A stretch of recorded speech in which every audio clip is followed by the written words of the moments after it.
All right. Well, the Delhi Police Special Cell has reached Al Falah University in Faridabad as part of its investigation. Officers, in fact, are checking the gate entry and its records is what we are learning at this point in time. The file shows that who entered and exited the campus and the details of their vehicles. At this time, both the Special Cell and the Enforcement Directorate teams are inside the university, continuing their search and investigation. Ajay Jandial, my colleague, is joining us on the broadcast to give us more details about this. Ajay, in fact, a lot of crumbs to follow, a lot of leads to, in fact, be undertaken. This whole web of white-collar crime and the people associated with it has really jolted not only the agencies in Delhi, but the Jammu and Kashmir police as well. You rightly said, Uday, but I will, say one step ahead of the crime because it's not a crime only, but it's something which cannot be, forgiven by anyone, and that's why.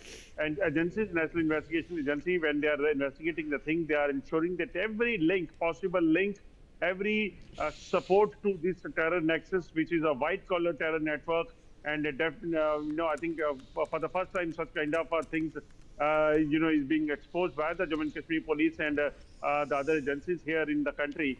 And that need to be totally unearthed, because if any of the sleeping cell will remain there, then it will help for the Pakistan and the enemy to revive the terrorism in the country once again. And especially when they were planning to carry out major attacks in part of the country, whether it is the capital city Delhi or Uttar Pradesh, Punjab, Haryana, and the Jammu Kashmir. So that's why it's important. And NIA team have reached Al Falah University, and they are visiting every nook and corner of the university and exploring that if there is any link, any person who was helping this, terrorist group, then it means that they have to be, sent behind the bar. Because what has happened today, important thing is that they have chosen this Al Falah University. Why? Not only one doctor, but number of doctors, those who have been detained and arrested by the NIA and the Jammu Kashmir police, they basically having a link there in the Al Falah University. It means that they must be getting some support.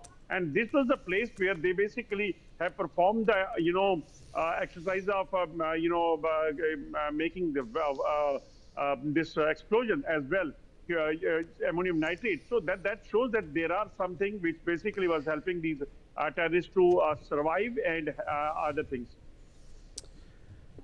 Just stay with us. In fact, more details are emerging about the life of terror blast suicide bomber Umar Nabi. And according to his family, Umar hid personal details about his life and often remained isolated at home, is what we are learning. Ajay, in fact, this has been a trait which has been, a trademark of a number of terrorists in the past as well. Isolated from society and keeping to themselves. And that is exactly a fertile ground for radicalization. You rightly said, these people, those who basically were staying away from their family members, families, and even the circle, and they were making another group over there, and they were basically, radicalizing the people and then making them their other partners in the crime, and that was what exactly was happening. But when it was exposed after Dr. Adil was arrested, the link they started, unearthing that clearly indicates that it is not only going to be a small, group. Because I spoke to the senior officials of the Jammu and Kashmir police, and they say that during the investigation, when first Dr. Adil was arrested and one Molvi was arrested, they came to know that if doctors are being radicalized, it means that this is not going to be a small group or a handful of people, those who are doing it, but there must be some other people, those who are basically in touch with the people sitting across, and they are getting support and everything from across. Because what for last more than 3 decades, what was happening in the Jammu and Kashmir, that explosion, IDs and RDX and other things, explosive were used to target the defense forces, civilians, and other areas. But here this ammonium nitrate used in such kind of attack and a huge explosion, that was something new, and that clearly indicates the police, when they have recovered these things from the Faridabad, that something big they are planning and something is going to happen. And next day we have seen that how this explosion took place there in the Delhi Red Fort area.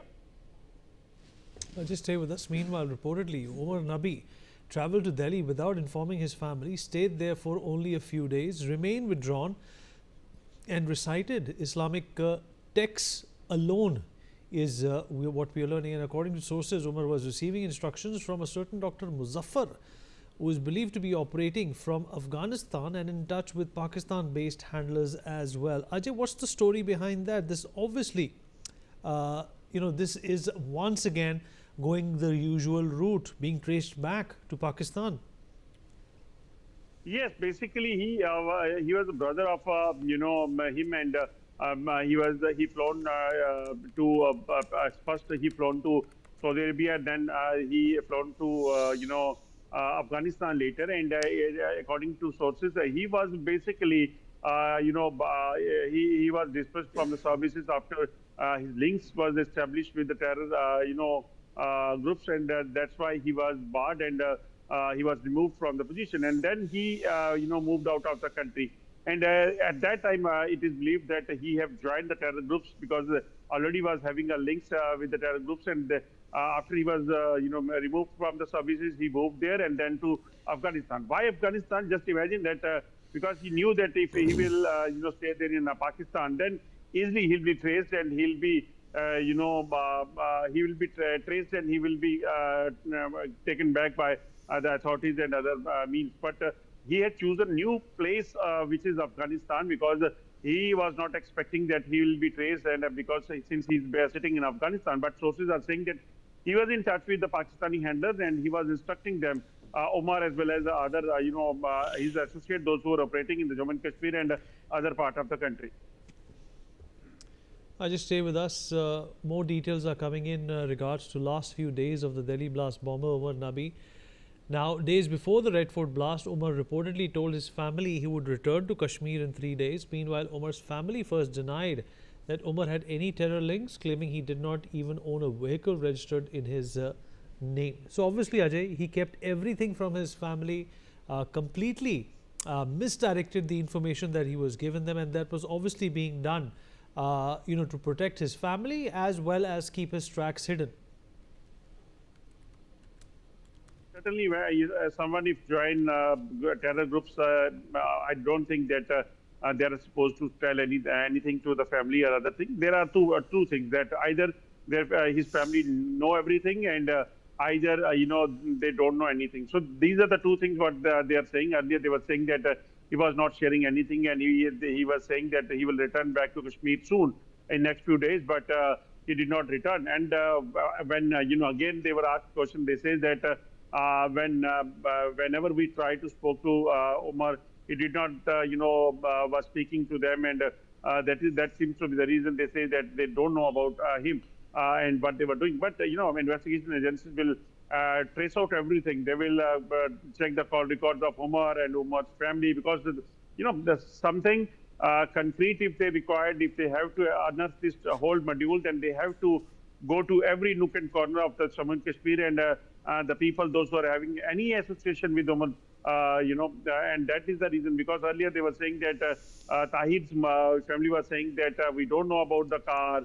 Car was not on his name, but later when the investigation took place, then they came to know that yes, car was the money was given by Omar, the car was bought on the other's name. So this is a whole nexus which basically they were operating, and this is just to before the security authorities, and just to do something that they will not be traced. And they knew that if ammonium nitrate explosion will take place, then car will be in condition that no one will be able to identify the car as well. So that seems to be the reason that they must be doing it. But their bad luck, or security forces good luck that they have unearthed the Faridabad this terror nexus of doctors, and then blast took place, and every link when they have investigated everything, link was established, and it clearly indicates and shows that they both are basically operating closely, and it seems to be a same group who was basically planning maximum number of attacks over there in different parts of the country. Ajay, appreciate you joining us.